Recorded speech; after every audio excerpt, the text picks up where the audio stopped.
புதுச்சேரியில் பெய்த கனமழையினால் மேட்டுப்பாளையம் கனரக லாரி பணிமுனை அருகே உள்ள தனியார் நிறுவனத்தின் மதில் சுவர் சாலையோர தள்ளுவண்டி டிஃபன் கடை மீது இடிந்து விழுந்ததில் முதியவர் ஒருவர் உயிரிழந்ததுடன் 2 பெண்கள் படுகாயம் அடைந்த சம்பவம் பெரும் சோகத்தை ஏற்படுத்தியுள்ளது.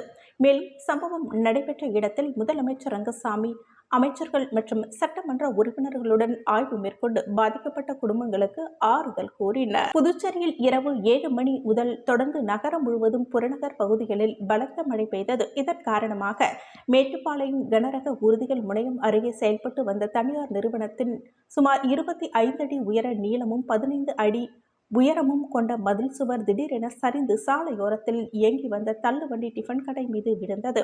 அப்பொழுது அந்த கடையை நடத்தி வந்த அதே பகுதியைச் சேர்ந்த கங்காமணி, சாமுண்டீஸ்வரி, செங்கேணி ஆகிய மூவரும் இடிபாடுகளுக்குள் சிக்கிக் கொண்டனர். தகவல் அறிந்த சம்பவ இடத்திற்கு வந்த தீயணைப்பு துறையினர், காவல்துறையினர் மற்றும் பேரிடர் மீட்பு குழுவினர்கள் மாவட்ட ஆட்சியர் குலோத்துங்கன் மற்றும் டிஐஜி சத்யசுந்தரம் ஆகியோரின் மேற்பார்வையில் மீட்பு பணியில் ஈடுபட்டனர்.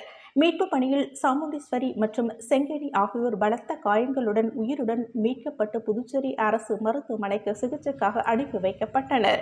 ஆனால் இடிபாடுகளுக்குள் சிக்கியிருந்த கங்காமணி உயிரிழந்த நிலையில் சடலமாக மீட்கப்பட்டார். இதையடுத்து இடிபாடுகளுக்குள் வேறு யாரேனும் சிக்கி உள்ளார்களா என்பது உறுதி செய்யும் வகையில் மீட்பு குழுவினர் 5 மணி நேரத்திற்கு மேலாக தீவிர தேடுதல் மற்றும் மீட்பு பணியில் ஈடுபட்டனர். ஆனால் இடிபாடுகளுக்குள் வேறு யாரும் இல்லாத நிலையில் சம்பவ இடத்திற்கு நேரில் வந்த முதலமைச்சர் ரங்கசாமி மீட்பு பணிகளை ஆய்வு செய்து காயமடைந்தவர்களின் குடும்பத்தினருக்கு ஆறுதல் தெரிவித்தார். மேலும் சம்பவம் தொடர்பாக உரிய நடவடிக்கை எடுக்க அதிகாரிகளுக்கு அறிவுறுத்தினர். இதேபோல் அமைச்சர் சிவக்கொழுந்து, சட்டமன்ற உறுப்பினர்கள் ஆறுமுகம், அழகானந்தம் உள்ளிட்டோரும் சம்பவ இடத்திற்கு விரைந்து வந்து மீட்பு பணிகளை ஆய்வு செய்து பாதிக்கப்பட்டவர்களுக்கு ஆறுதல் கூறினர். கனமழையால் தனியார் நிறுவனத்தின் மதில் சுவர் இடிந்து விழுந்து முதியவர் ஒருவர் உயிரிழந்த இந்த சம்பவம் புதுச்சேரியில் பெரும் அதிர்ச்சியினையும் சோகத்தையும் ஏற்படுத்தியுள்ளது.